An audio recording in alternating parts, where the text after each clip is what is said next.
বুধবার রাজশাহীতে বাংলাদেশ ও শ্রীলঙ্কা নারী দলের দ্বিতীয় ওয়ানডে ম্যাচ উপভোগের ফাঁকে গণমাধ্যমের মুখোমুখি হন বিসিবির অ্যাডহক কমিটির সদস্য সৈয়দ ইব্রাহিম আহমেদ। এ সময় তিনি দেশের ভেন্যুগুলোর নিরাপত্তা ব্যবস্থা নিয়ে বিসিবির ভবিষ্যৎ পরিকল্পনার কথা তুলে ধরেন। বিশেষ করে ফতুল্লা স্টেডিয়ামের নিরাপত্তা নিয়ে জনমনে থাকা উদ্বেগের বিষয়টি স্বীকার করে তিনি জানান, দ্রুতই নেওয়া হচ্ছে পদক্ষেপ। যেই ভেন্যুগুলো নেগলেক্টেড, সেখানে আমরা বাংলাদেশ আনসারের সহযোগিতা কামনা করছি। ইতিমধ্যে ফতুল্লার যে বিষয়টা, সেখানে বাংলাদেশ আনসার আমাদেরকে নিশ্চয়তা দিয়েছে যে তারা আগামী সপ্তাহের মধ্যে আনসার মোতায়েনের যে প্রক্রিয়াটা, সেটা বাংলাদেশ ক্রিকেট বোর্ডের সাথে অফিসিয়ালি তারা চুক্তি সম্পূর্ণ করবে। এবং এটার জন্য আমি বিশেষ করে স্বরাষ্ট্র মন্ত্রণালয়কে ধন্যবাদ দিতে চাই তাদের দ্রুত পদক্ষেপের জন্য।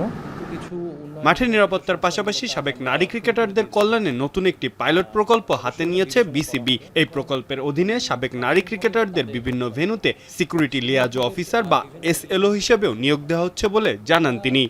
বা ক্রিকেটের সাথে যে নারীরা জড়িত ছিল, সেটা হোক আন্তর্জাতিক বা বিভাগীয় বা লিগ হিসাবে, তাদেরকে আমরা এখন পাইলট ফেজে এসএলও হিসাবে নিয়োগ দিচ্ছি, যারা হয়তো ব্যক্তিগত কারণে বা পারিবারিক কারণে কোনো না কোনো সময় তারা তাদের ক্রিকেটিং ক্যারিয়ারটা আর দীর্ঘায়িত করতে পারেনি।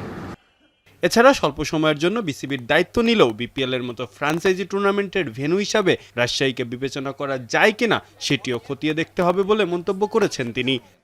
রাজশাহী বিভাগে মাঠের অবস্থা যদি আপনি অন্যান্য মাঠগুলোর সাথে কম্পেয়ার করেন, যে অতটা উদ্বেগজনক নয় ফতুল্লার মতো বা আপনারা জানেন বগুড়ার মাঠের মতো।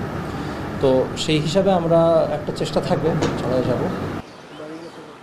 ভেন্যুগুলোর আধুনিকায়ন ও টেন্ডার পারচেজ প্রক্রিয়ায় স্বচ্ছতা বজায় রাখাকে অগ্রাধিকার দিচ্ছে বর্তমান কমিটি, এমনটি নিশ্চিত করেছেন তিনি। বিসিবির সিকিউরিটি ও টেন্ডার পারচেজ কমিটির এই প্রধান মনে করেন, স্টেডিয়ামগুলোতে নিরাপত্তা বৃদ্ধি এবং পাইলট প্রকল্পের সফল বাস্তবায়ন হলে দেশের ক্রিকেট কাঠামো আরও শক্তিশালী হবে। মাহফুজ আহমেদ, এখন।